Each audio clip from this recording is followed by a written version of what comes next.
자, 오늘 목요일 아침입니다. 마태복음 22장 15절에서 22절 말씀으로 오늘도 생명의 양식을 얻으면 좋겠습니다.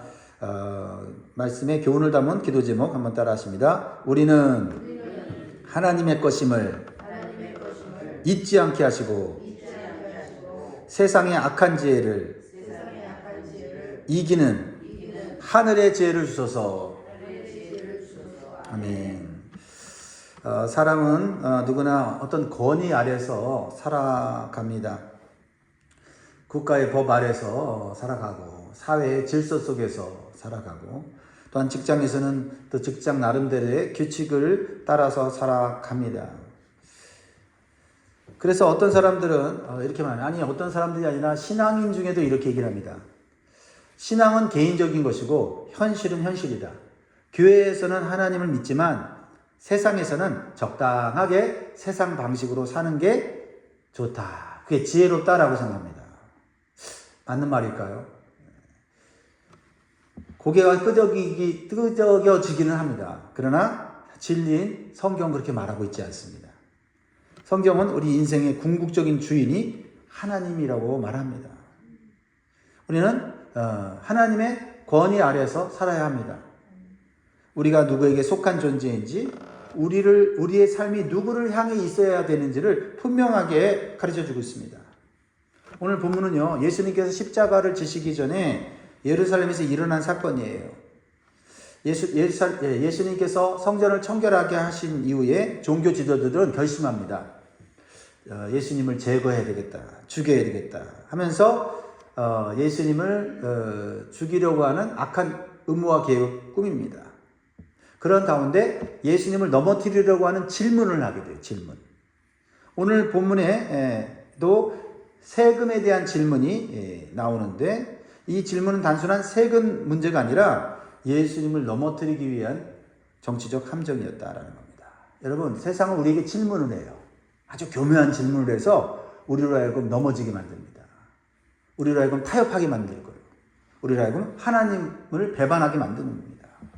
자, 그러자 예수님은 놀라운 하늘의 지혜로 그 모든 악의적인 질문을 이겨내시는데요. 여러분 21절 말씀 많이 들어봤죠? 뭡니까? 가이사의 것은 가이사에게, 하나님의 것은 하나님께 바치라. 자, 이 말씀은 단순히 세금 문제를 해결하는 지혜로운 대답이 아닙니다.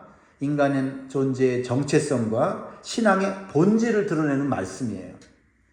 오늘 우리는 이 말씀을 통해서 중요한 지혜를 살펴보고 우리가 세상의 악의적인 교묘한 질문 앞에서 하늘의 지혜로 대답할 수 있기를 주의 이름으로 축복합니다. 첫 번째는요, 하나님을 시험하는 신앙은 결국 자기 함정에 빠진다는 겁니다. 하나님을 시험하는 질문은 결국 그 질문 때문에 망하게 된다라는 것이죠. 자, 22장 15절을 보면 이렇게 시작하죠. 이에 바리새인들이 가서 어떻게 하면 예수를 말의 올무에 걸리게 할까 상의하고. 그래서 올무라고 하는 것은 사냥할 때 사용하는 덫을 의미하는 거예요. 그들은 질문을 하러 온 것이 아니라 예수님을 잡기 위해 덫을 놓으러 온 것이다. 여러분, 예수님을 넘어뜨리려고 덫을 놓는 세상이라면 예수 믿는 우리들은 어떠한 상황이 있겠습니까? 근데 놀라운 것은 16절에 보면요, 바리새인들은 자기 제자들과 함께 헤롯 당원들을 보냅니다. 여러분, 바리새인과 헤롯 당원은 서로 적대적인 관계가 있는 거예요. 그런데 어떻게 해요? 오늘 본문에 예수님을 잡기 위해서는 한 마음 한 뜻이 되었다는 겁니다. 세상에 많은 사람들이 각자의 이익을 따라 삽니다. 그런데 놀랍게도 예수 믿는 사람들, 교회를 무너뜨리기 위해서는 손을 잡는다는 거예요. 바리새인은 유대의 전통을 지키려는 종교 집단이었고요. 그래서 로마 통치를 불편하게 생각했어요.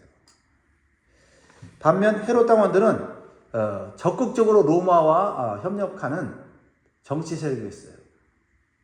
평소에는 서로 적대적인 이 두 집단이 예수님을 제거하기 위해 함께 상의를 하고 오늘 악의적인 질문을 하는 거죠. 17절 같이 있습니다. 시작. 가이사에게 세금을 바치는 것이 옳으니까 옳지 아니하나이까. 여러분, 이 질문 하나가 빠져나갈 수 없는 완벽한 함정이에요. 만약 예수님이 세금 가이사에게 바쳐야 돼 라고 말을 하면 유대 민족을 배신한 사람으로 낙인 찍혀요. 그래서 백성들이 예수님을 따르지 않을 겁니다. 반대로 세금을 내지 말라고 하면 지금 로마가 이스라엘 나라를 지배하고 있기 때문에 반역한 사람으로 고발당할 수 있는 상황입니다. 그런데 예수님은 그들의 마음을 꿰뚫어 보셨어요. 그리고 이렇게 말씀하십니다. 18절에 외식하는 자들아 어찌하여 나를 시험하느냐. 이거는 예수님께 지혜를 구하려고 질문한 게 아니에요. 예수님을 시험하려고 한다라는 겁니다. 외식하는 자들이란 말은 우리가 잘 알듯이 겉과 속이 다른 자들을 말하죠. 원래는 연극 배우라는 말에서 나왔어요. 연극하는 거죠. 그렇습니다. 바리새인들은 진리를 알고 싶어서 질문한 것이 아니라 이기적인 목적을 이루기 위해서 교묘한 질문을 하고 있다는 겁니다. 우리가 세상에 살면서 세상 사람들의 질문에 우리가 잘 대답해야 돼요. 그렇지 않으면 우리가 세상 사람들 앞에서 넘어집니다. 그렇습니다. 세상 사람들은요, 하나님을 찾기 위한 질문이 아니라 하나님을 시험하기 위한 질문을 할 때 말해요. 그리고 자기의 입장을 합리화하기 위해서 질문을 할 때가 있습니다. 하나님이 사랑이시라면 왜 이 사회가 이렇게 악하고 죄가 많은가? 이렇게 질문을 하죠. 하나님이 선하신다면 왜 나에게 이렇게 고통을 줍니까? 라고 자신이 당한 고통을 하나님을 원망하는 데 사용하죠. 그러면서 하나님은 안 계신 게 분명하다라고 하면서 우리 예수 믿는 사람들을 어리석게 바라봅니다. 근데 우리 신앙에도 그런 태도가 나타날 수 있다는 거죠. 우리가 하나님께 이런 질문을 할 때가 있죠. 하나님, 이 말씀은 나에게 주신 말씀이 아니라 다른 사람에게 주는 말씀이죠? 라고 물어보고 싶을 때가 있고 실제적으로 그렇게 질문한다는 겁니다. 이러한 질문은 하나님 말씀에 순종하기 위한 질문이 아니라 회피하고 자기 합리화를 하기 위한 질문이에요. 자, 어떤 학생이 선생님에게 왜 공부해야 됩니까? 이렇게 물어요. 그러면 그 질문에는 두 마음이 있죠. 여러분은 선생님께 왜 공부해야 됩니까? 라고 물을 때 어떤 마음으로 질문합니까? 정말 공부를 잘하고 싶어요. 그런 마음으로 질문합니까? 아니면 공부하지 않을 이유를 찾기 위해서 그런 질문을 합니까? 질문을 갖지만은 마음은 완전히 다른 거예요. 하나님 우리의 마음을 아십니다. 사랑하는 여러분, 우리의 질문은 하나님을 시험하기 위한 질문이 아니라 하나님을 더 깊이 알고 순종하기 위한 질문이어야 합니다. 하나님을 시험하는 신앙은요, 결국 자기 함정에 빠지게 돼 있어요. 여러분, 하나님의 지혜가 얼마나 큽니까? 그렇죠? 이 세상을 창조하신 지혜예요. 우리가 이 세상에 100만 분의 1도 다 모르잖아요. 그런데 그걸 가지고 하나님을 판단해요? 하나님의 말씀을 난도질해요? 어리석은 겁니다. 자기가 함정에 빠지는 거예요. 멸망당하는 겁니다. 사랑하는 여러분, 하나님 우리의 이용 대상이 아니라 경배의 대상이십니다. 내 형편에 맞게 말씀을 재단하거나 주님을 시험하는 태도가 있는지 살펴봐야 돼요. 계산기를 두들기는 질문이 아니라 주님 어떻게 주님의 말씀을 순종할까요? 지혜를 주십시오 해야지 이해가 안 된다고 해서 그것을 무시하면 안 된다라는 것입니다. 우리가 하나님을 시험하는 태도를 그치고 온전하게 신뢰하기 시작할 때 나를 옥죄던 인생의 함정은 사라지고 하나님이 예하신 평강의 대로가 열릴 줄 믿습니다. 자, 두 번째는요. 우리의 신앙은 세상보다 더 높은 차원의 지혜가 필요합니다. 세상보다 높은 지혜가 필요하죠. 세상의 질문에 우리가 넘어지면 안 됩니다. 예수님은 그들의 교묘한 함정을 간파하셨어요. 그리고 오히려 더 높은 차원의 지혜로 대답을 하셔서 그들로 하여금 입을 막았습니다. 그들의 입을 막으셨어요. 자, 19절 봅니다.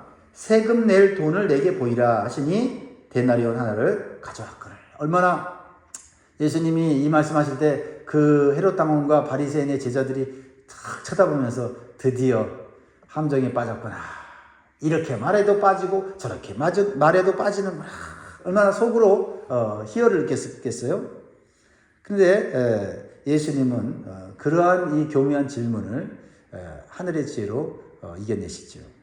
자, 이 데나리온 동전에는 어떤 형상이 새겨져 있었는데 로마 황제 티베리우스의 형상이 그려져 있었어요. 형상이.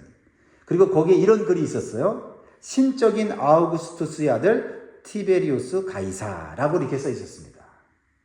그러니까 황제를 신적인 존재로 여기는 문구예요. 동전에 이렇게 쓰여 있어요.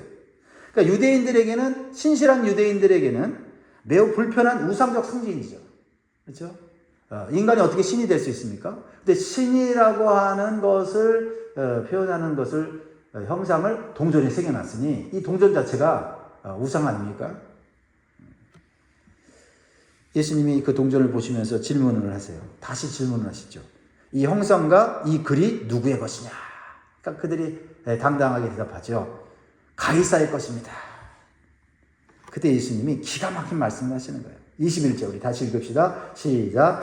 이르되 가이사의 것입니다. 이리에 이르시되 그런즉 가이사의 것은 가이사에게 하나님의 것은 하나님께 바치라 하시니. 할렐루야. 자, 예수님은 정치적 함정에 빠지지 않으셨습니다. 바리새인들은 세금을 내지 말라고 하는 이분법적인 질문을 던졌지만 예수님은 더 높은 차원에서 대답하는 거예요.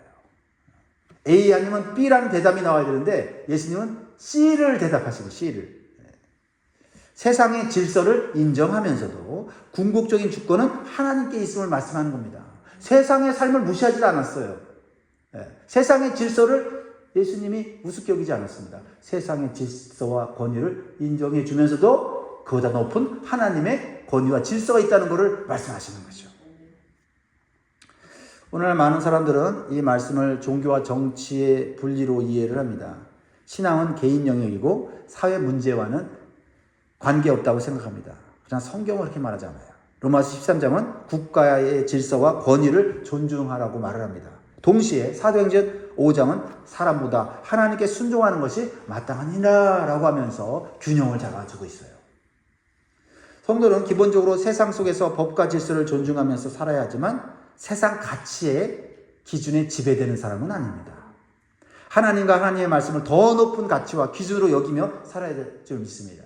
세상의 가치와 기준을 우리가 맞닥뜨릴 때 하나님의 가치와 기준을 보고 판단해야 한다는 겁니다. 여러분, 독수리는요 폭풍을 피하잖아요. 폭풍을 이용해서 더 높이 올라가 창공을 날아다니는 존재다라는 겁니다. 닭은 어떻게 돼요? 바람이 불면은 그냥 막 숨지만은 독수리는 바람을 타고 올라간다라는 겁니다. 우리는 세상을 무시하지도 세상 속에서 숨어 산속으로 들어가는 그런 존재도 그런 종교도 아닙니다.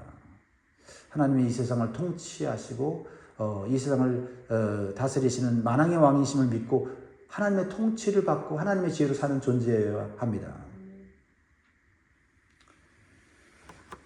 그렇습니다. 우리는 사회에 책임 있는 시민으로 살아가야 됩니다.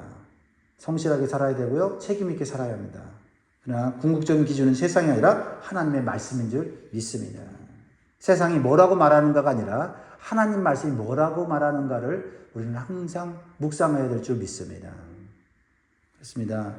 여러분, 세상이 우리에게 어떤 당황스러운 질문을 하고 요구를 할 때 우리는 당황하지 말고 무릎 꿇고 하늘의 지혜를 구해야 될 줄 믿습니다. 그렇죠? 또 우리 어린 자녀들, 손자, 손녀들이 질문을 할 때 그 질문들이 당돌하지 않습니까? 그럴 때 우리는 하늘의 지혜를 구해서 그들이 성경적인 가치관, 세계관으로 무장할 수 있도록 도와줘야 될 줄 믿습니다. 그러기 위해서 우리가 먼저 적당하게 얼버무리면서 이 세상을 사는 게 아니라 확실한 이 진리의 말씀을 깨달아서 세상의 가치관과 싸워 이길 수 있고 또 그들을 감동시키거나 그들의 입을 막을 수 있는 하늘의 지혜를 구해야 될 줄 믿습니다. 세 번째로는요, 가장 중요한 거죠. 우리의 인생은 하나님께 속한 존재다라는 것입니다. 예수님의 이 질문은 매우 깊은 영적인 의미를 가지고 있어요. 20절에 이 형상과 이 글이 누구의 것이냐. 형상과 글이 누구의 것이냐. 형상이라고 하는 것은 에이콘이라는 거죠. 오늘날 아이콘이 얼마나 대단한 힘을 발휘합니까? 그렇죠? 이 단어는 단순한 그림이 아니라 어떤 존재의 권위와 소유를 나타내는 상징이에요. 여러분, 고대 세계에서 왕의 형상이 새겨진 물건은 그 왕의 권위와 소유를 의미했어요. 그래서 동전에 황제의 얼굴이 새겨져 있는 것은 그 화폐가 황제의 통치 아래, 황제의 소유 아래 있다라는 것을 의미하는 거예요. 그래서 하나님을 신실하게 믿었던 유대인들은 이 동전을 굉장히 싫어했던 거죠. 예수님은 이 문화적 개념을 이용해서 더 깊은 진리를 말씀하고 계시는 거예요. 그들이 가져온 동전에 가이사의 형상이 있었죠. 그래서 그 동전은 가이사의 거다. 그러나 인간에게는 하나님의 형상이 새겨져 있습니다. 그래서 인간은 하나님의 것이다. 더 높은 차원의 지혜가 아닙니까? 창세기 1장 27절에 하나님이 자기 형상, 곧 하나님의 형상대로 사람을 창조하시되라고 했습니다. 여러분, 우리에게는 누구의 형상이 새겨져 있습니까? 하나님의 형상이요. 그렇다면 우리는 누구 겁니까? 하나님 거예요. 세상이 아무리 우리를 뭐라고 해도 우리는 하나님의 소유입니다. 신앙은요, 돈의 문제가 아니라 존재의 문제예요. 하나님은 돈을 원하시는 것이 아니라 우리의 삶 전체를 원하십니다. 그래서 우리는 이렇게 질문해야 합니다. 나는 하나님께 무엇을 드리고 있는가? 시간, 재능, 물질, 삶 전체를 하나님께 드리고 있는가? 아니면 예배 시간만 하나님께 드리고 나머지 인생은 내가 가지고 있는가? 성도 여러분은 가이사의 소유가 아니라 하나님의 걸작품입니다. 돈과 성공이 여러분의 가치를 결정하게 내버려 두지 마세요. 나는 하나님 것이다 라는 당당한 정체성이 우리의 자부심이 되면 좋겠습니다. 그러므로 하나님께 속한 인생이라면 하나님께서 책임져 주실 줄 믿습니다. 그러므로 우리가 하나님의 말씀을 타협하면서 세상의 소리에 흔들리면서 살 것이 아니라 오직 하나님의 진리의 말씀으로 승리하신 저 여러분 되기를 주 여러분 축복합니다. 말씀 맺겠습니다. 예수님의 말씀은 오늘 우리에게 다시 묻습니다. 너는 누구의 것이냐? 너는 누구의 것이냐? 다시 한번 우리가 대답을 해야 합니다. 우리의 영혼 깊은 곳에는 하나님의 형상이 새겨져 있어요. 그러므로 하나님은 우리의 일부가 아니라 전부를 원하시는 거죠. 왜? 하나님이 책임져 주시려고요. 하나님이 보호하시고 인도하시려고요. 그래서 로마서 12장 1절은 이렇게 말하죠. 너희 몸을 하나님이 기뻐하시는 거룩한 산제물로, 산제사로 드리라. 그렇습니다. 우리의 시간, 생각, 계획, 삶 전체를 하나님께 드릴 때 우리는 안전하고 형통한 삶을 살게 될 줄 믿습니다. 우리가 세상 속에서는 누구보다도 성실하고 책임감 있는 시민으로 살아가기를 바랍니다. 그래서 하나님의 이름을 높이고 하나님의 살아계심을 우리의 삶으로 증명할 수 있기를 바랍니다. 그렇습니다. 오늘도 세상의 소리가 아니라 하나님의 말씀을 최고의 권위로 인정하고 살아가는 저 여러분 되길 주의 이름으로 축원드립니다. 기도하겠습니다.